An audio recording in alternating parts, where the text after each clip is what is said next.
నమస్కారం సిక్కోలు హృదయ స్పందన న్యూస్ కు స్వాగతం. నేను మీ లిఖితారెడ్డి. ముందుగా ఈ రోజు వార్తల్లోని విశేషాలు ఇలా ఉన్నాయి. అవ్వ తాతలకు పింఛను అందనివ్వకుండా చేసిన పాపం చంద్రబాబుది, అలాగే ఆయన బినామీ సంస్థది అని రెవెన్యూ శాఖ మంత్రి ధర్మాన ప్రసాదరావు తెలిపారు. నగరంలోని స్థానిక సన్ రైజ్ హోటల్లో ఏర్పాటు చేసిన రజక సామాజిక వర్గ ప్రతినిధులు కార్యకర్తల ఆత్మీయ సమావేశానికి ముఖ్య అతిథిగా మంత్రి ధర్మాన హాజరయ్యి సందేశం అందించారు. ఈ సందర్భంగా ఆయన మాట్లాడుతూ విపక్ష నేత చంద్రబాబు అధికారంలో ఉన్నన్ని రోజులు దోచుకోవడం కోసమే తప్ప ఇతర వర్గాల కోసం ఆలోచన చేసింది ఏమీ లేదని ఆరోపించారు.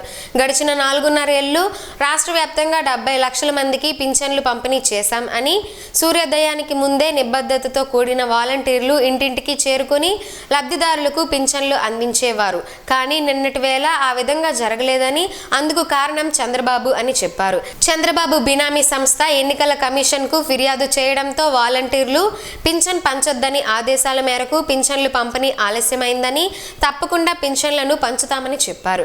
రజకులు ఐక్యతతో ఉండాలని, వారు చెప్పిన సమస్యల పరిష్కారానికి కృషి చేస్తానని హామీ ఇచ్చారు. రానున్న ఎన్నికల్లో ఫ్యాన్ గుర్తుపై ఓటు వేసి గెలిపించాలని విజ్ఞప్తి చేశారు. కుప్పిలి సూర్యారావు మాట్లాడుతూ చంద్రబాబు బీసీలకు మోసం చేశారని ఆరోపించారు.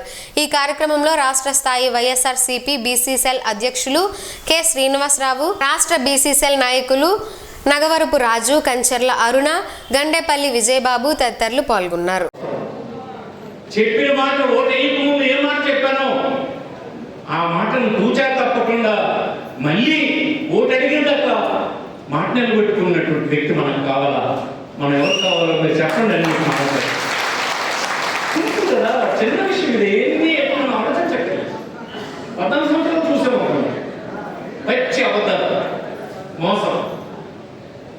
ఇంకొక 5 సంవత్సరాలు చూసాం. ఏ మాట చెప్పాడు ఆ మాటకి. ఓటు వేయక ముందు ఏం చెప్పాడు, ఓటు మళ్ళీ ఓటుకు వచ్చేదాకా అదే మాట మీద. ఇది చాలా ఇవన్నీ విషయాలు పక్కన పెడితే రజకులకు ఉండేటువంటి కొన్ని సమస్యలు నాకు పెద్దలు నా దృష్టిలో తీసుకొచ్చారు, మీ సంఘ నాయకులు కూడా తీసుకొచ్చారు. నేనేం ఇక్కడే చేసేస్తానని హామీ ఇచ్చేవాడిని కాదు, చెప్పను. మీలాగే ఇలాంటి కమ్యూనిటీ తాలూకా గొంతుని అవసరమైతే అసెంబ్లీలో వినిపిస్తాను. విధానాలు రూపకల్పన చేసేటప్పుడు ప్రభుత్వాల్లో ఉండి ఆ విధానాన్ని రూపకల్పన చేయిస్తాను.